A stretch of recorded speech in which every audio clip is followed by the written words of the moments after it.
Talk Samaje Perine. He was great. Yeah, let's follow up the Bengals' energy. They beat the Chiefs for the third straight time. At this point right now, the Bengals absolutely have the Chiefs' number. And Samaje Perine, 155 total yards, Jay. So no Joe Mixon once again taking over here as he's been hurt. But Samaje Perine goes off. He goes off. Yeah, Samaje Perine doing a little bit of work the past 2 weeks. I think the thing with this game is that, yes, the Bengals win. I think the scoreline flattered the Chiefs. The Bengals should have won this by more. Tyler Boyd drops a walk-in touchdown, kind of a Keystone Cops miss from him in the end zone. Bengals, they get stuffed on 4th and 1 deep in the red zone. Like, this game didn't feel that close watching it. Yes, Kelsey got stripped, and that was weird. But outside of that, I mean, the Chiefs couldn't really do anything against the Bengals' defense relative to what you expect from the Chiefs. And then on the other side, whenever the Bengals got the ball, it just felt wrong if they didn't get 10 yards of play. So the Bengals, they definitely assert themselves as a Super Bowl threat. Yeah, you know what, and I mean, from Samaje Perine, like as big as his fantasy day was, right? I mean, 106 plus 6 for 49 on through the air. He's the 4th best running back in fantasy in the 2 games that Joe Mixon has missed, averaging over 20 fantasy points per game. But his day should have been even bigger. Joe Burrow gets a 1-yard touchdown run, which easily could have been Perine. And then Chris Evans catches 1 pass, happens to be 8 yards into the end zone after Perine gets him all the way down. And then Burrow, they insert Chris Evans for literally like 1 snap, and he gets a touchdown. Super annoying. I think the takeaway here for Samaje Perine, other than what we've been saying for a month now, which is like if you have Joe Mixon, he's obviously a must-have, is that I wonder if this performance in some way makes them say, hey, we need to go not full committee, but whereas with like 85% Joe Mixon part of this, is it now 60-40, 65-30, even 70-30? Because, I mean, Perine played more snaps in this game than Mixon normally does in a game that he starts. And I get it, Mixon's the star and he's the guy they're paying, but Perine looked awesome. He did look awesome, and they looked awesome just overall. Jamar Chase was back to being Jamar Chase, had the absurd one-hander that is just out of bounds. T. Higgins there catching touchdown. Like, this team is completely loaded, and if the offensive line holds up, which it did, then their offense is as good as anyone's. Yeah, Jamar Chase letting Justin Reed know, maybe don't talk about shutting us down the week leading up to the game. That was a bad move. Right. Not a good by the way, idea. Bengals home to Cleveland next week, so you wonder if, especially in a week next week where you've got 6 teams on a bye, it's just a brutal bye week coming up in week 14, even if Mixon's active, Perine might be flex-worthy given how bad the Browns are against the run and, you know, the fact that it's desperation and that, you know, he's performed really, really well. I don't know that there's anything else to take away from the Bengals. The Bengals were the Bengals. Like, Burrow was good. Chase looked like Chase. Higgins got into the end zone. Like, Perine, their running game was good. Like, this was great. And I don't know that there's a concern about the Chiefs other than this, guys. Like, it's Mahomes and Kelsey. It's Kelsey and Mahomes. And, you know, I guess Pacheco, nice game from Pacheco here. Yep. Got in the end zone. You know, so did Jerick McKinnon on a pass. You know, Jerick McKinnon actually got more run than I thought he was going to get to, especially because he'd been banged up leading into this week. But sort of feels like, for as explosive as the Chiefs are, it's just a very narrow fantasy team. It is. This was, I think, more relevant from a real life and betting perspective for the Chiefs than from fantasy. Pacheco getting that work is encouraging, but outside of that, I mean, it's quite like a couple quiet weeks in a row for Travis Kelce. Probably nothing to read into that because he is Travis Kelce. But outside of that, I'd say the one thing is that the Chiefs' schedule the rest of the way is comically easy. They play Denver twice. Yes, that's a decent defense, but not the defense it was. They play the Texans. They play Seattle, who have a bad defense, and they play the Raiders. So the Chiefs are going to be putting up big numbers. I think this was more of an aberration. So hearing that, I mean, can you still buy into Juju Smith-Schuster at all? Because this is yet another down week for Juju where that's starting to become reality and a consistent trend. Yeah, you know what? I mean, I sort of feel like with Juju, I think Juju is kind of, you know, as we talk about West Coast Mike Williams or East Coast Gabe, you know, Gabe Davis is East Coast Mike Williams is West Coast Gabe Davis. Like, I feel like, you know, Juju Smith-Schuster is like Heartland Mike Williams, Heartland Gabe Davis, right? I mean, like, seriously, because like, look, he led the team in snaps, right? He led all Chiefs wide receivers in snaps, and so you're like, okay. That's like, if you're going to be on the field the most of any wide receiver with Patrick Mahomes, that's a good thing. But to your point, like, I mean, He's now had under 7 fantasy points each of his last 3. He's had under 40 receiving yards in 3 straight. Under 5 targets all 3. Now, one of them was the game that he got concussed in, but still, like, doesn't seem like he had this momentum, that he has that bad concussion, and then since he's been back, it just, where's Juju? And so I feel like, to your point about the good schedule coming up, do I think there's going to be some good Juju games out there? He was tied for the team. I take that back. He was not tied for the team lead in targets. He only had 4 in this game. But to your point about the good schedule, I feel like you either have to always start Juju Smith-Schuster or never start him because, again, it's a similar thing, which you're just not going to know when he's going to go off. Like, we've had good games where it's like, oh, this team's really bad against the slot and he's done nothing. And they're like, this isn't a great matchup, and then he's gone off. So I think the issue with Juju relative to Mike Williams and Gabe Davis is that Mike Williams and Gabe Davis, they have a profile that lends itself a bit better to boom or bust, I think, because they just need one play and then they deliver fantasy value. Juju's good games are like 8 for 89 possession or whatever. games. And I think as well, like, let's see what happens with Kadarius Toney and his injury, but that impacts Juju as well. Yeah, it's trending down for Juju. It's not a good spot for it. No, 100%, and you're right about that because Gabe Davis and Mike Williams have much more touchdown equity than Juju Smith-Schuster does. Juju Smith-Schuster's calling card is that he plays on the Chiefs with Patrick Mahomes, and he's talented. You know what I mean? And so, as we just talked about that schedule coming up, which is really nice, by the way, and so I'm probably not dropping Smith-Schuster, but I'm probably benching him until we see it. He's like a Donovan Peoples-Jones guy. A little like bit. He's in that range, which is not what you wanted. No, he's a wide receiver 4. DPJ. Moving over to the Eagles-Titans, I mean, the Eagles just essentially embarrassed the Titans with their former star wide receiver in this game. Maybe trading A.J. Brown wasn't the best of ideas. We could have told you that a long time ago. Jalen Hurts, your ride or die, throws for 380. This was a game, guys, where it wasn't just the either A.J. Brown or Devontae Smith. Both of these guys exploded in their passing attack. We expected this. We talked about this on Fantasy Football pregame, that we thought that the Titans would. The Titans have a really good run defense and a really poor secondary, and we thought that we didn't think this would be a great game for Miles Sanders. It wasn't. He bails you out with a touchdown, but otherwise it was a fairly pedestrian rushing effort for the Eagles. But they didn't need to because they were throwing through the air early and often. Jalen Hurts heads into Monday Night Football as the #1 quarterback in fantasy. My fantasy ride or die. He now has 6 straight games with over 20 fantasy points, 7 straight games with a 90-plus passer rating. Is that Most good? by an Eagles quarterback as well. So, yes, my ride or die continuing to ride and doing much better than Jay's ride or die, Lamar Jackson. I just want to point that out. And I know it's not on the rundown, but I just want to take a quick time here to mention here. But I think the important thing is, whatever. You're starting Jalen Hurts every week. A.J. Brown, huge game here. He was on the love list. We expected him to have a big game. He does have a big game here. I believe on Fantasy Football Pregame, one of my shots was top 5 fantasy wide receiver coming for A.J. Brown. He winds up as wide receiver 3 as we head into Monday Night Football. To me, guys, I think the story here is Devontae Smith. Yes. Who has now had 4 straight games with 8 or more targets, 5 for 1 and 2 and a touchdown in this one. As Dallas Goedert has been out, the passing volume has been there. It's just gone to Devontae Smith. And I don't think this is a fluke. No, I think as well that we're going to see a shift to the Eagles passing the ball more in these last few weeks. I don't think they want to have Jalen Hurts running it 16, 17 times as he was the 2 weeks before the game against Tennessee. Yes, tough run defense, but I think they do want to throw it more. I think Jalen Hurts wants to win MVP as well, which is now basically a coin flip versus Patrick Mahomes. After Hurts gets the win, Mahomes gets the loss. But to me, the biggest thing in this game was Derrick Henry.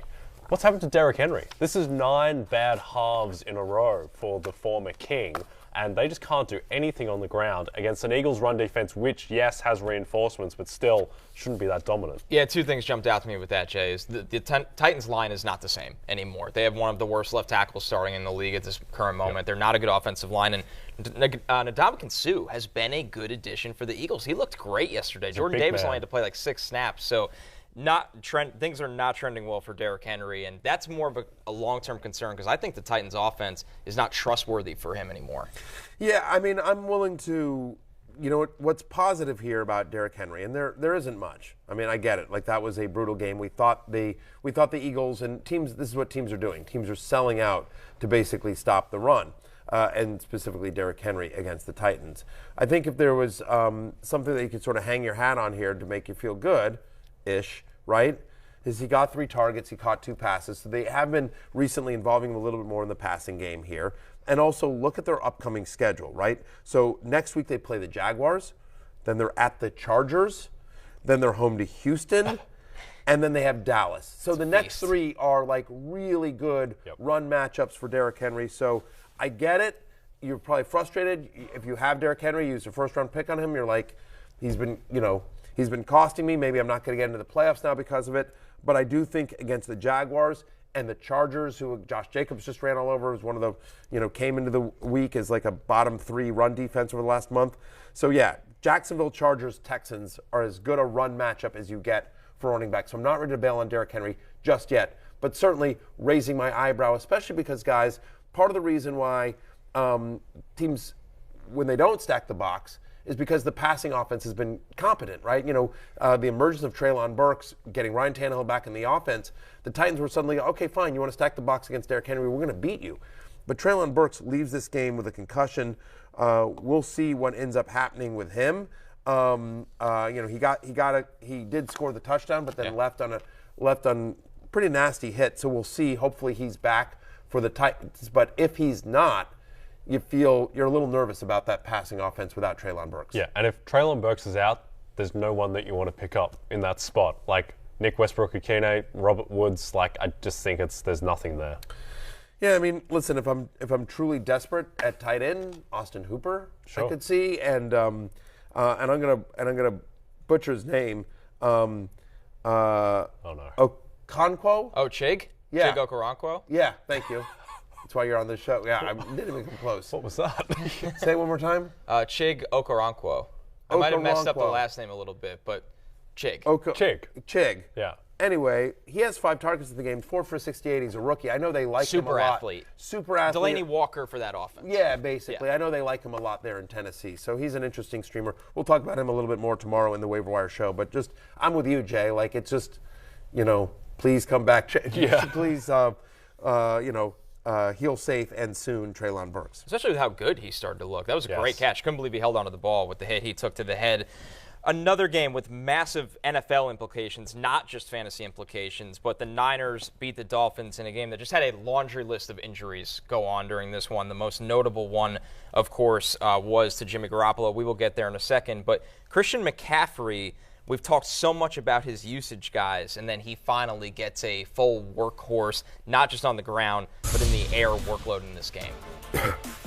Yeah, I mean, if you had told me there were all these injuries in the Niners-Dolphins game, but it wasn't CMC, I'd be like, okay, great.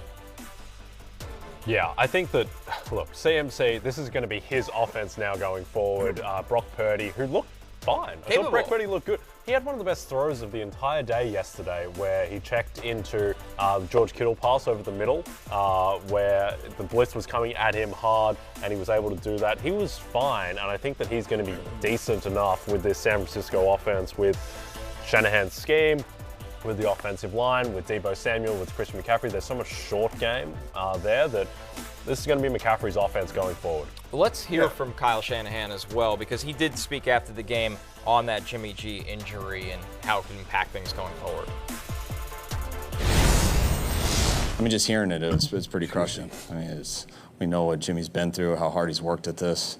I got that news a little in the second quarter, so it was a little different for me, even just how happy we were with that game. That was a really cool game just as a team, and all the stuff that went on throughout the game, and just be able to overcome some things, and it was such a special win. But definite mixed emotions hearing about Jimmy. I told the guys right after the game, and so I know that gave them some mixed emotions fast too. But it was a hell of a job by Brock coming in, stepping it up. He did a real good job today, and we're going to be ready to do our best to overcome this. G, one of many massive injuries to the quarterback position on Sunday, guys. Jimmy G with the broken foot, his season is over. Tua leaves with the ankle, but it seemed promising for Mike McDaniel after that game. Lamar Jackson with a knee injury where the future is very unclear. Days to weeks is one way to put an injury report from the head coach. Matthew Stafford, of course, is on the IR. Jay, I mean, my goodness, this has massive fantasy implications across the board. It does. I mean, Tua, I think, is going to be fine. By all accounts, he will just play against the Chargers. It might have been going on most of the year, the way they spoke about this ankle. Yeah, which isn't great, but he was an MVP candidate until yesterday. I mean, Jimmy G's the big one where, I mean, that probably they were a top 5 Super Bowl contender, and now they probably just can't win the Super Bowl unless they get Baker Mayfield, and Baker Mayfield's awesome. No. They'll be fine. I mean, here's what's interesting. Like, we went from the 49ers, like, we don't want Jimmy G. Someone take him off our hands. No one wants him. Fine, we'll stick with him. We'll restructure his contract. We just sit here and, babysit Trey Lance to, oh, my God, our season's over now that we don't have Jimmy Garoppolo. It's true. But the fact of the matter is, so I thought Purdy looked good in limited time. Like, he made some, whatever. I mean, he's he gets thrown into a tough situation, made some decent throws here. He's been in that system all season long. They signed Josh Johnson. This is now his 3rd stint with the 49ers. Look, Josh Johnson is, he's played on 15, I think this is his 15th different NFL team, and that doesn't include like the AAF and the UFL and all the offshoot leagues that he's played in. But Josh Johnson also played in the Jet system, which is a little bit similar as well. I think they'll be okay at quarterback just because, for our purposes, like we can talk about whether or not, they're Super Bowl contenders. But for our purposes, is he going to be able to hand off the ball to Chris McCaffrey? 25 touches yesterday. Yes, he will be. I think this is, you never want an injury to be good news. But what is the impact of Jimmy Garoppolo's injury on this offense? My expectation here is that the guys you care about will still be fine. Like, again, Kittle, you're still starting George Kittle, right?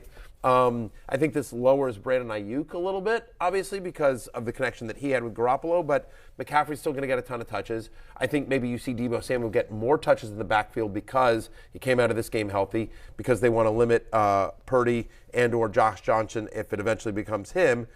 And then you think about the other big storyline from the Niners to me was Jordan Mason, who looked really good there, 8 for 51 on the ground.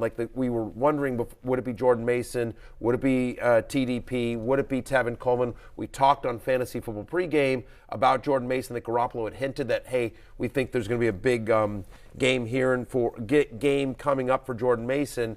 Ran with authority, looked really good. And so I think you could see Jordan Mason get an Elijah Mitchell type role, especially given the injury to the quarterback. Yeah, I think there are 2 big losers. One is Jimmy Garoppolo, who broke his foot. He's clearly a loser. 2, I think Brandon Ayuk, to your point, who is more dependent on a high-level traditional passer. But I think this might actually be good for Christian McCaffrey and Deebo Samuel, because they're going to be so much more relied on in the offense. There's going to be more of the gadget stuff, more of the screen touches. stuff. Yeah, right. George Kittle, will see. He was 2 for 22 yesterday, which isn't great, but still you would think. But he's a tight end. The bar for success at tight end is so low. Yeah. If I had George Kittle, I'm not I got to look through the waiver wire. You're going to take what you get. You're not starting Cole Kmet over right, George exactly. Kittle, Even though Cole Kmet had a nice game yesterday. Yeah, we like Cole Kmet. We like Cole Kmet here.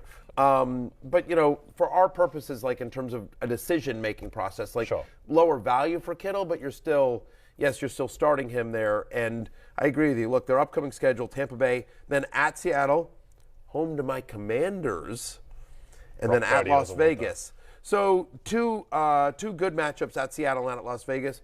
2 tougher defenses against the Buccaneers and the Commanders. But that game, both those games, the Bucs and Commanders game, are in San Francisco. Yeah. So, Connor, you're a draft guy, a draftman. What should we expect from Brock Purdy? Man, I was really surprised yesterday because he did not look like a draftable prospect. He was somebody that, as an underclassman, played really well and just kind of got worse as the years went on as a 4-year starter. So I think they will keep things really simple for him. I'm talking about rollouts, checkdowns, more touches, once again, like you said, with Deebo and McCaffrey, just those jet sweeps. They were going to try as hard as possible to take the game out of Purdy's hands, and that's the right thing to do for a quarterback of his nature. Yep. The way the 49ers have won all year long, and the way they'll continue to win, play really good defense, run the ball, conservative play calling. You know what I mean? Yes. And they'll just be more of the same. Hey, we're gonna play really good defense and run the ball and try not to turn it over. So I agree with you. I think simplified, but again, for our purposes, I think the only big takeaway here is that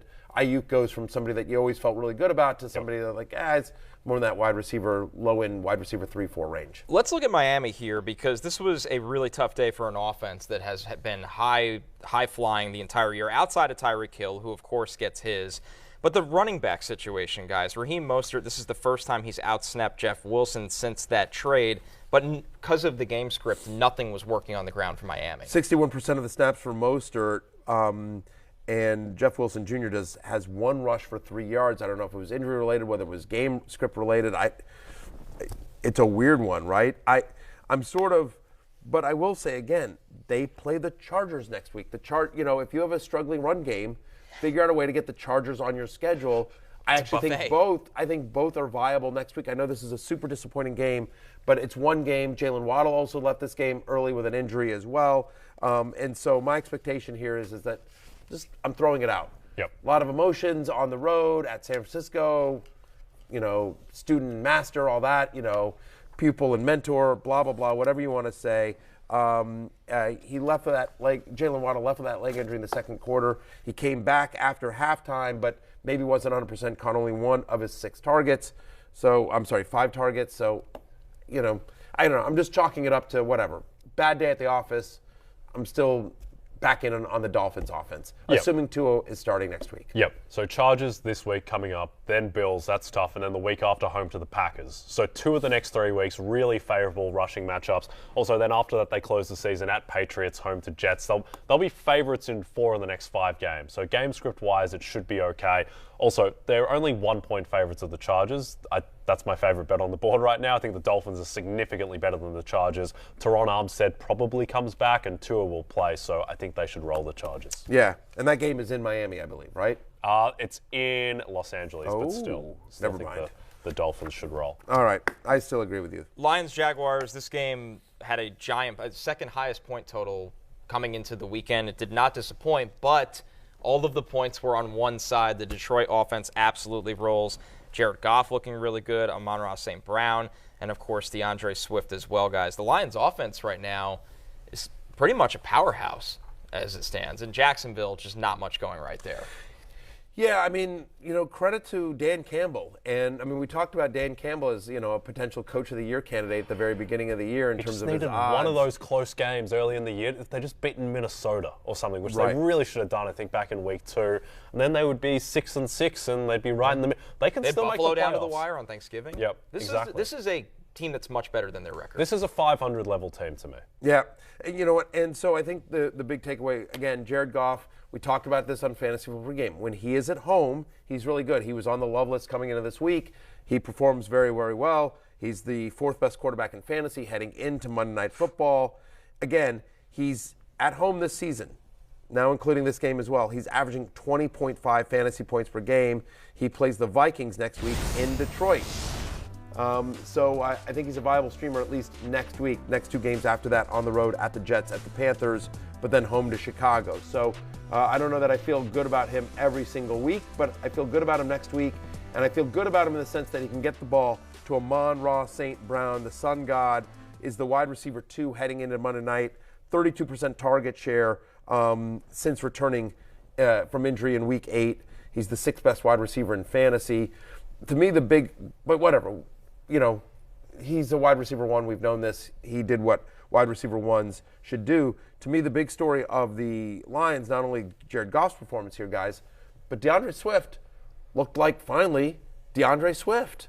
Yeah, and we kept on waiting for this to happen, for eventually it to switch, where DeAndre Swift went back to being the guy as he was in basically just the first week of the season. Then outside of that, it's been Jamal Williams, but very encouraging. He looks healthier, and this offense is elite. Like, whenever they're fully healthy, they're just elite. And I'm going to say something.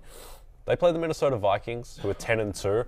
I'm not sure the Vikings are that much better than the Lions, honestly. I think they're very close. I think the Vikings are better, because they are better at the quarterback position. Justin Jefferson is the best player across those 2 teams, but there's not that much of a gap. I think they're favored by 1 point, which seems wildly disrespectful to a 10-win Minnesota team, but it tells you what they think of Detroit as well. I came out of the game yesterday thinking the New York Jets are better than the Minnesota Vikings. Blew it in the red zone. No one likes the Vikings. They keep winning. They're 10-2. Yes, it's unbelievable. Right. They're going to win the Super Bowl. We're going to be like, they're not that good. Count.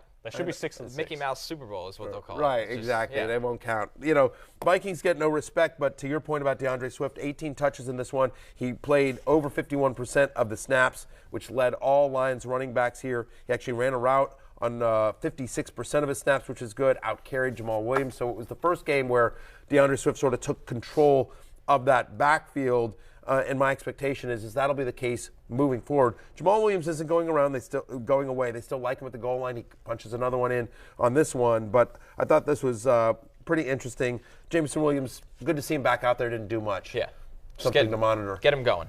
Get him out there. Jaguars side of yes. the ball, anything, guys, that you took away here? I thought Trevor Lawrence would have a better day. Me too. My shot for shot was both Goff and Trevor Lawrence would be top 12 fantasy quarterbacks. I was 1 for 2. Yeah, I mean, geez, they tease you, the Swaguars. They tease you. Yeah. After that Ravens game, thought that was like a seminal moment for that franchise, for that quarterback, and then to serve this up, 40-14 against the Lions in a game they were favored. It was just a complete disaster. Travis Etienne does nothing, really. Trevor Lawrence does nothing, really. So just a disaster across the board, and I'm out of the Swaguars. I'm not going to even threaten Christian to Kirk, get back in. once again, a top 20 wide receiver, 6 for 104, 5 straight games now with a target share above 24%. Their schedule: at Tennessee, home to Dallas, at the Jets, at Houston. Kind of a mixed bag there. You like the matchup at Tennessee for the passing attack. Yep. You like the matchup at Houston, just overall. Not feeling great about home to Dallas or at the Jets. So, you know, just for if you've been counting on Travis Etienne, if you've been counting on some of these guys here, you know, caution a little bit. This was a bad day at the office. Lawrence looked like he was going to be injured seriously, but then came out for the second half, so he was fine. That was great news, but. Yeah, just when you think they've taken a step forward and you're like, okay, all right, Trevor Lawrence, that's the guy. Then you're like, man. Yeah. Just like when my Twitter followers, like I'll do it, and then I'm like, oh my God, okay, you guys are all awesome. And then you do a joke and you're like, half them get it, and you're like, we were so close. Yeah, I think the big takeaway here is that if you've got someone going against the Jags, start them, because that defense, particularly in the passing game, like they can't get any pressure. No. And that's the There's thing no with pass Goff. rush. Is what we talked about yesterday on the pregame show, is that if you can't pressure Jared Goff, then he plays like an elite quarterback when he's kept clean with those weapons. And with the Jags, they're not going to get pressure on anyone. Yeah, it's almost like they used the number 1 overall pick on a pass rusher, and there's been no pass rush. Yeah, well, Crazy how that's that the thing goes. with Trevor Walker, right? Yeah, he's good in like coverage against the run.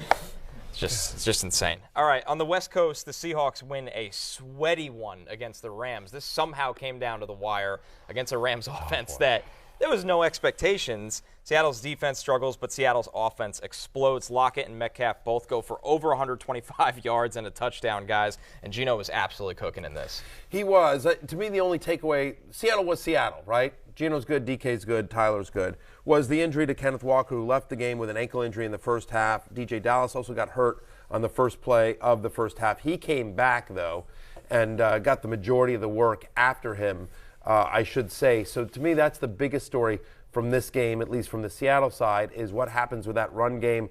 Tony Jones, the former Saint, got some run here. No Travis Homer in this game. Maybe he gets back by next week as well. But, like, if Ken Walker misses, that would be bad. Very bad for fantasy managers. Pete Carroll said after the game that Walker, quote, jammed his ankle. Team doesn't know yet the severity of the injury. As we shoot this Monday at 12:30, we'll see.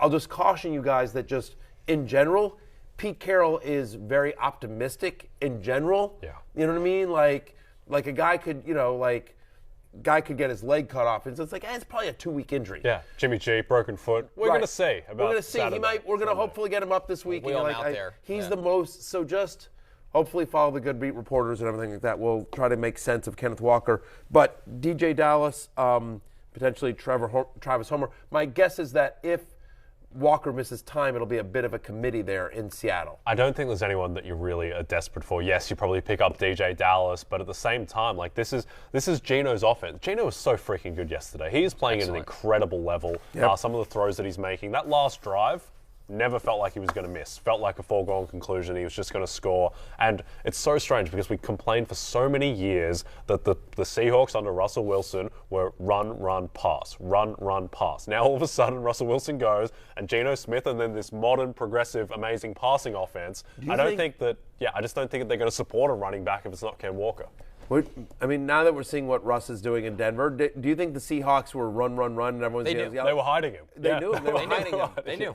Yeah. They absolutely knew. Right. And everybody yelled, understandably on Twitter, let Russ cook. If the Seahawks right now are 7-5. If they swap quarterbacks, if they had Russell Wilson, they'd be like 4-8.